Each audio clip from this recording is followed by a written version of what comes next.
So I'm not going to be doing any advanced acting or speechifying or things of that sort. So it changed my orientation. Had I been at a real academic school with kids college bound for Harvard or something, I might still have been there and retired from that. But I began to be disenfranchised. Yeah, disenchanted. Or disabused of that notion? Disabused of that notion and disenchanted as well. It wasn't fulfilling me as much as it used to. Disillusion. Yeah, disillusion. All of those apply. They're all good. And then that began to make me think that I could be even more effective. And I still think now, looking back, it was the right road. The other could have happened, but this seemed to work pretty well. Where I'm still useful today as a retired man that can bring something, skills to helping others. Well, the variety of people that you've worked with and the variety of needs that they have and the problems they have and the reasons that they have them is, I mean, it's immensely varied. Yes. So the skills that you'd have to draw from. So what I wanted to ask you was, when you were working with these kids and you gained this trust from them, would you classify it as you start out with adult to adult so that they don't look at you as, so they don't go into the mode of a child from whom, the child that has to hide something from a parent, right? And then once you get this peer-to-peer thing happening, then they can accept parenting from you in a way? Yeah. It's okay. About if you started out with them, if your method was about starting as peer-to-peer, so that it gets them out of this misbehaving child mode, who is not going to be forthcoming, and is also has a narrower sense of their own whatever agency, and with peer-to-peer, then they're willing to accept the guidance of you in a parent role because they've been drawn out of, let's say, the dysfunctional child mode. Is that am I shooting from the hip there, or would you say that's true? Let's say you're one of the children. I'd say young at heart. I'd say, Jas, how are you? Right. Hey, how have you been? Have a seat. Put your books over there. Don't worry about it. Right. Hey, what's going on lately? Yeah. What have you been up to? Hear any good music? Right. Talk about their interests and be interested in their interests. Any trouble on the bus? Any bullies going to get in trouble? Right. What's going on? And then relax down. Yeah. Maybe have a drink of soda pop, whatever. Right. We relax a little bit and talk about how the women treating you. Here's one of my opinions. How the women treat you. Do you think I have this girlfriend now. I really like her, but she seems to be talking to a whole bunch of other guys. I said, here's what you got to do, Jas. You got to write her a little letter, and you got to have a way to deliver it that's really going to blow her mind. Like you're not going to put it into her locker. That's corny. That's what they do in the movies. You got to send it to her house, formally typed, addressed to her. So she gets mail. Oh, who's the mail? Oh, hey, it's Johnny. Right? So then I'd want him over. Because now he's got help. And this is a real problem. You've solved a problem that's not just an academic problem. It's a personal problem that's way more relevant to that person, and actually. I wrote many a love letter that way. I was going to ask. Yeah. I wrote many, and I became good at it. It's like, this is a talent. And the other kind of... if you don't want this girl, when she grows up, she may meet Sir Alex. No, that's just for us. Well, some of your colleagues might have played that angle from what you're describing. But so the other thing that I was wondering about was, and then we can kind of go into the other ones. But sure.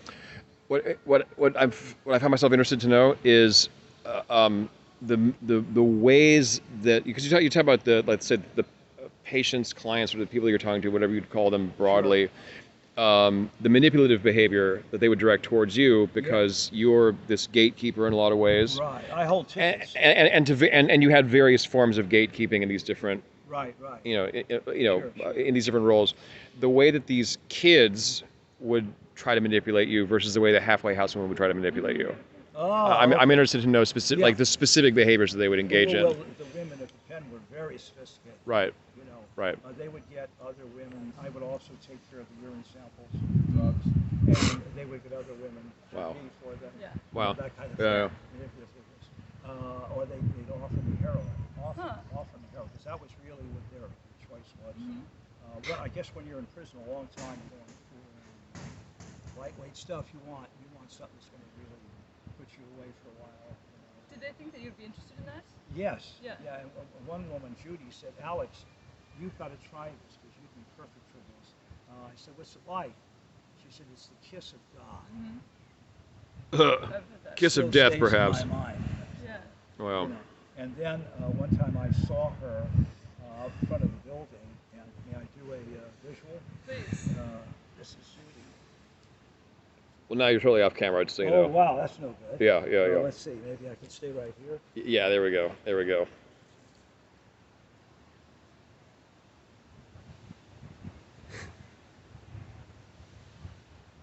For about an hour. Uh-huh. Yeah. I was inside the building.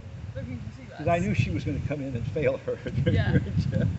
You know, but that was the God thing. That was the spiritual quality of the high in her mind. You know, it was so rampant at that time. Guys would drive by, honk their horn, and some of the girls weren't supposed to leave. They'd sneak out in some way, climb down the side of the building, go out and get hit. You know, amazing kinds of things. So the manipulatives would be things like, "Hey, Alex, when you make bedroom checks tonight, open the door open."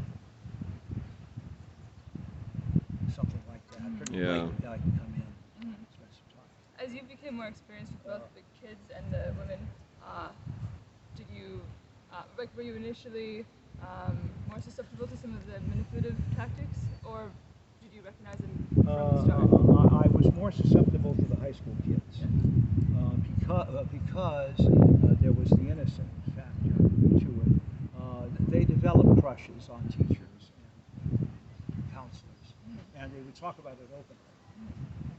And they would tell me about their crushes, and so that world was a little bit more. And I was young. I was a young teacher. Like I was teaching at 21. And it was your first go at it, too. Yeah, first go at Yeah. it. And some of these kids, seniors, may have been 16, 17 years old. So it's not a great age disparity. Right. So that was more, the women in the federal pen were always more, they had always been through so much that they were sort of, what's the word? I gotta find the right Like word. rough around the edges, would you say? No, not so much that. No, they were just well worn from addiction. You Yeah, know, yeah. they showed the pain of Yeah. long addiction. Almost all of them, because the average age was about 35 for these women. It's awful. Mixed race, no predominant race. But the manipulation was, yes, easy to see through. It was very conniving. It was very transparent. There's the word. It was transparent. The kids weren't so transparent. They Right. were more honest. Well, also, I would say that I would imagine that these women would have been, there's a seediness, Yeah. for lack of a better word, that's really, let's say those roots have gone very deep. This is Right. people who had a protracted history with this stuff. Yes. And with the kids, I think it's sort of, even if it's untoward or inappropriate, I think it's naively done. It's not to some, they don't have some nefarious end in mind. Right. It's genuine, even if it's misguided. Would you say that's true? That's right. They don't have the life experience to be able to finagle to that degree. And it's charming. It's more charming, I have to admit. Yeah. And these are beautiful boys and girls, physically speaking. Right. There are many of them. One time, there was a situation that may have looked inappropriate. There was an Italian girl that lived in Marina, and I knew her family. So a couple of times I walked her home, because she lived nearby, and I would carry her books as well as mine. And a couple of people noticed that. Hey, what's going on? I said, nothing. So I had to be very careful. It's a small community, believe it or not, and especially with Italian families. I'm pretty well known, and so was his family. And I saw this woman about 10 years ago, and I said, Gloria, what's happened? I've seen you in ages. You look fantastic.